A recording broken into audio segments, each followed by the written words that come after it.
రేపే ఆదివారం, అలానే కార్తీక అమావాస్య కూడా. కనుక రేపు కేవలం గుమ్మం పక్కన ఇది ఒక్కటి కాల్చండి. డబ్బు 4 దిక్కుల నుండి దూసుకు వస్తుంది. అంతేకాదు మీ ఇంటిని ఆవహించిన దుష్టశక్తి ప్రభావం, ఇరుగు పొరుగు వారి యొక్క దృష్టి దోషం పూర్తిగా తొలగిపోతుంది. నిజానికి మన ఇంటికి ఎంతో దృష్టి సోకి ఉంటుంది. ఇంటికి దృష్టిని తప్పకుండా నెలకి ఒకసారి తీస్తూ ఉండాలి. అందులో అమావాస్య ఆదివారంతో కలిసి వచ్చిన రోజు తప్పకుండా గుమ్మానికి దృష్టిని తీస్తూ ఉండాలి. ఎందుకంటే గుమ్మానికి ఎప్పుడైనా నరదృష్టి లేకుండా చూసుకోవాలి. నరదృష్టి అనేది చాలా భయంకరమైనటువంటిది. నరదృష్టికి నల్లరాయి కూడా పగులుతుంది అంటారు పెద్దలు. అలాంటి నరదృష్టి అనేది ఎప్పుడైతే మన ఇంటిని సోకుతుందో అప్పుడు మన ఇంట్లో అనేక రకాల సమస్యలు మొదలవుతూనే ఉంటాయి. అంతేకాదు మన ఇంట్లో ఉండే దుష్టశక్తులు అనేవి దైవాన్ని అంటే దైవానుగ్రహం లేకుండా చేస్తూ ఉంటాయి. ఎప్పుడైనా సరే ఇంటిని జ్యేష్ఠాదేవి ఆవహించింది అంటే గనక ఆ ఇంట్లో తప్పకుండా దరిద్రం ఉంది అని గ్రహించుకోవాలి. అంటే జ్యేష్ఠాదేవి ఇంట్లో ఉంటే లక్ష్మీదేవి ఇంట్లోకి అడుగు పెట్టదు. లక్ష్మీదేవి జ్యేష్ఠాదేవి ఇద్దరు అక్కా చెల్లెళ్ళే అయినప్పటికీ వారిద్దరూ కలిసి ఎప్పుడూ కూడా ఒకే చోటు జీవించలేరు. అంటే వారిద్దరూ కలిసి ఎప్పుడు ఒకే చోటు ఉండలేరు. లక్ష్మీదేవి అనుగ్రహం ఉంటే జ్యేష్ఠాదేవి అనుగ్రహం అనేది ఉండదు. జ్యేష్ఠాదేవి అనుగ్రహం ఉంటే లక్ష్మీదేవి అనుగ్రహం ఉండదు. కనుక మన ఇంట్లో ముందు జ్యేష్ఠాదేవిని ఉండకుండా చూసుకోవాలి. అంటే ఈ అమావాస్య ఆదివారంతో కలిసి వచ్చిన అమావాస్య రోజున ఈ పరిహారం చేస్తే, గుమ్మం పక్కన ఇది కాలిస్తే గనక ఇంట్లో ఉండే జ్యేష్ఠాదేవి తప్పకుండా బయటికి వెళ్ళిపోతుంది. దరిద్ర బాధల నుండి కూడా విముక్తి అనేది లభిస్తుంది. అంతేకాదు కోరుకున్నంత ధనం కూడా వచ్చి పడుతుంది.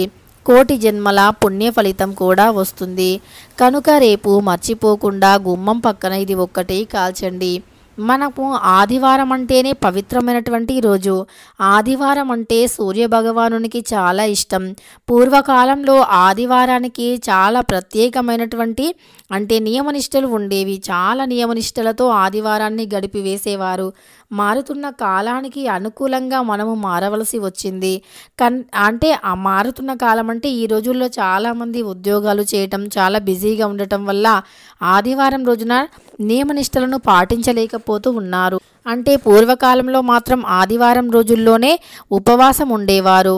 అలానే ఆదివారం రోజుల్లో గోర్లు కట్ చేసుకోకపోయేవారు, మాంసాహారాన్ని తినకపోయేవారు. తప్పకుండా ఆదివారం రోజుల్లో సూర్యభగవానునికి ఆద్యం సమర్పించేవారు. కానీ ఈ రోజుల్లో మారుతున్న కాలానికి అనుకూలంగా మారి వీటన్నింటినీ కొద్దిగా పక్కన పెట్టవలసి వస్తుంది. అంటే ఆదివారం రోజు అందరూ ఇంట్లో ఉండటం వల్ల మాంసాహారం తినటం వంటివి చేయటం మొదలు పెట్టడం జరిగింది. కానీ రేపు ప్రత్యేకమైనటువంటి కార్తీక అమావాస్య ఆదివారం. ఆదివారంతో అమావాస్య కలిసి వస్తే ఆ రోజు చాలా పవిత్రమైనటువంటిది. ఘోరమైన దృష్టి దోషాన్ని, నెగిటివ్ ఎనర్జీని, నరదృష్టిని, ఇరుగు పొరుగు వారి యొక్క దృష్టి దోషాన్ని, నకారాత్మక శక్తిని, అలానే శనీశ్వరుని యొక్క చెడు బాధలను, గ్రహాల దోషాలను తొలగించుకోవటానికి ఎంతో ఉత్తమమైనటువంటి రోజు ఆదివారంతో కలిసి వచ్చిన అమావాస్య. అందులో కార్తీక మాసంలో చివరి రోజు అంటే కార్తీక అమావాస్య. దీనినే మార్గశిర అమావాస్య అని కూడా పిలుస్తూ ఉంటారు. కార్తీక మాసంలో ప్రతినిత్యము ప్రత్యేకమైనటువంటిది. ప్రతినిత్యము కూడా కార్తీక మాసంలో అంటే ప్రతి నిత్యము కూడా పవిత్రమైనటువంటిదే. అలాంటిది కార్తీక అమావాస్య అంటే ఇంకా పవిత్రమైనటువంటిది. అందులో ఆదివారంతో కలిసి వచ్చింది కనుక మర్చిపోకుండా ప్రతి ఒక్కరూ కూడా గుమ్మం పక్కన ఇది ఒక్కటి కాల్చండి. తప్పకుండా కటిక దరిద్రుడు అయినా సరే ధనవంతులుగా మారుతారు. ఇంటికి ఘోరమైనటువంటి దృష్టి దోషం సోకినా సరే తొలగిపోతుంది. మన పరిహార శాస్త్రపరంగా చూసుకుంటే మనకు అందుబాటులోనే ఎన్నో రకాల వస్తువులు ఉన్నాయి. వాటితో కొన్ని ప్రత్యేకమైనటువంటి రోజుల్లో చేసే పరిహారాలకి తప్పకుండా మంచి ఫలితం వస్తుంది. కొంతమంది ఎన్నో రకాల పరిహారాలు చేశామండి అయినా సరే ఫలితం లేదు అనుకుంటూ ఉంటారు. మనం చేసే పరిహారానికి కొన్ని అంటే తిథులు కూడా చాలా అవసరం. అందులో ఆదివారం తిథితో అమావాస్య కలిసి వచ్చింది కనుక రేపు ఆదివారంతో కలిసి వచ్చిన అమావాస్య రోజున ఈ పరిహారం చేసి చూడండి. తప్పకుండా ఆ పాజిటివిటీని మీరే చూడగలుగుతారు. అందులో ఒక మంచి పాజిటివ్ ఎనర్జీని క్షణాలలో చూస్తారు. ఒక గంటలోనే మీకు అంటే అదృష్టం కలిసి వస్తుంది. రావాల్సిన ధనం కూడా చేతికి వస్తుంది. సంపాదించే ఎన్నో మార్గాలు కూడా తెరుచుకుంటాయి. అంతేకాదు మూసుకుపోయిన ధనద్వారాలు కూడా తెరుచుకుంటాయి. ధనపరమైన సమస్యలు తొలగిపోతాయి. అనారోగ్య సమస్యలు కూడా తొలగిపోతాయి. ఆదివారంతో కలిసి వచ్చిన ఈ అమావాస్య రోజున బీరువా కింద ఒక తమలపాకుని పెట్టి ఆ తమలపాకు కింద అంటే ఆ తమలపాకు పైన కొద్దిగా రాళ్ళ ఉప్పుని పోసి ఆ ఉప్పు పైన ఒక వక్కను కానీ లేదా ఒక గవ్వను కానీ పెట్టి చూడండి. ఇలా చేస్తే లక్ష్మీదేవి యొక్క సంపూర్ణమైనటువంటి అనుగ్రహం లభిస్తుంది. ఎందుకు అంటారా? తమలపాకు అనేది చాలా పవిత్రమైనటువంటిది. ముగ్గురు దేవతల యొక్క అనుగ్రహాన్ని పొంది ఉంటుంది. తమలపాకుతో చేసే పరిహారం వల్ల దరిద్రాలు తొలగిపోతాయి.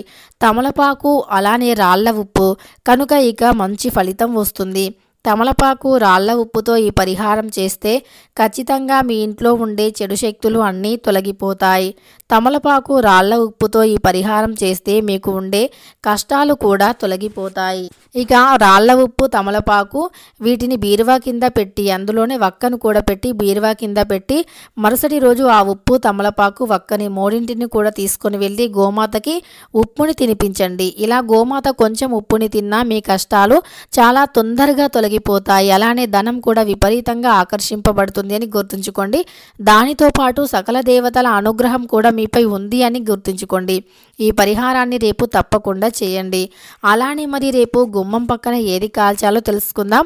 దానికంటే ముందు ఏ సమయంలో కాల్చాలో అనే సందేహం కూడా మీకు కలగవచ్చు కదా.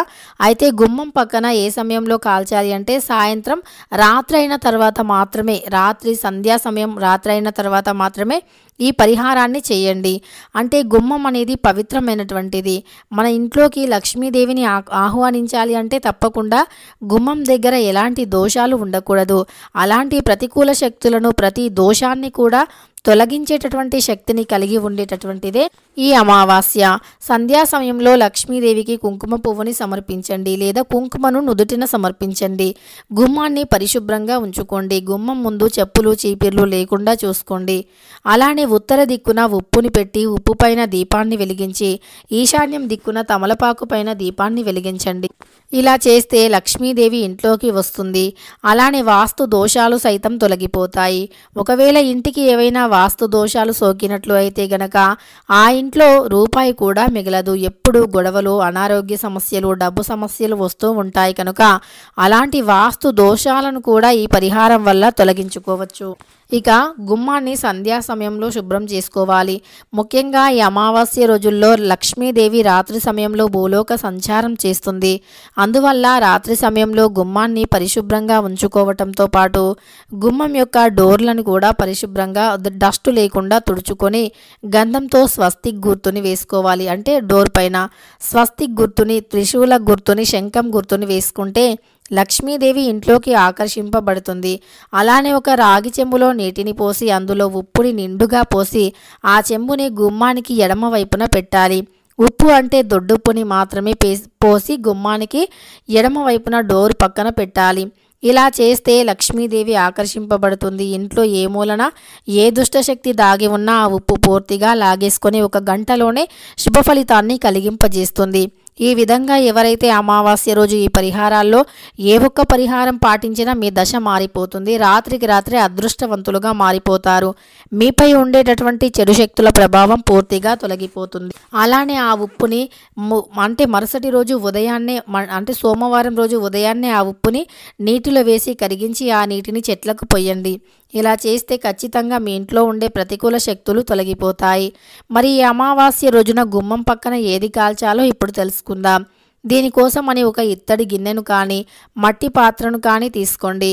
అందులో 5 లవంగాలు, 5 యాలకులు, ఒక బిర్యానీ ఆకు, ఒక చెక్క అంటే చెక్క ఇవన్నీ కూడా చాలా సుగంధ ద్రవ్యాలైనటువంటివి, లక్ష్మీదేవికి ప్రీతికరమైనటువంటివి. నిజానికి పరిహార శాస్త్ర ప్రకారం చూసుకుంటే గనక మన వంటగదిలోనే అనేక రకాల వస్తువులు మన దరిద్రాన్ని తొలగించేవి ఉంటాయి. కానీ వాటిని మనం పట్టించుకోము. మన వంటగదిలో ఉండే కొన్ని రకాల సుగంధ ద్రవ్యాలు అనేవి మన వంటగదిలో ఉండే ప్రతి వస్తువు కూడా ఎంతో బాగా ఉపయోగపడుతుంది. కానీ దేనిని ఏ విధంగా వాడాలి, ఎలా వాడాలి అనేటటువంటి విషయంపైన అవగాహన ఉంటే సరిపోతుంది. కనుక ఈ విధంగా మట్టి పాత్ర కానీ ఇత్తడి గిన్నెను కానీ తీసుకొని అందులో కర్పూరం బిళ్ళలు, లవంగాలు, యాలకులు, బిర్యానీ ఆకు, చెక్క ఇవి వేయాలి. ఇందులో ఇవి వేసిన తర్వాత 5 మిరియాలు కూడా వేసి కొన్ని ఆవాలను కూడా వేసి కర్పూరం బిళ్ళలను 5-6 వేసి వాటిని గుమ్మం బయట వెలిగించాలి. గుమ్మానికి ఎడమ వైపు వెలిగించాలి. ఇలా రేపు అమావాస్య రోజు ఎవరైతే గుమ్మం బయట ఇది వెలిగిస్తారో వారి దశ మారిపోయి గంటలో మంచి ఫలితం వస్తుంది. 4 దిక్కుల నుండి ధనం దోసుకు వస్తుంది. తెలుసుకున్నారు కదా రేపు కార్తీక అమావాస్య రోజున గుమ్మం పక్కన ఏది కాల్చాలి అని. వీడియో నచ్చితే లైక్ చేయడం మర్చిపోకండి. ఇలాంటి ఎన్నో వీడియోస్ కోసం ఛానల్ని తప్పకుండా సబ్స్క్రైబ్ చేసుకోండి.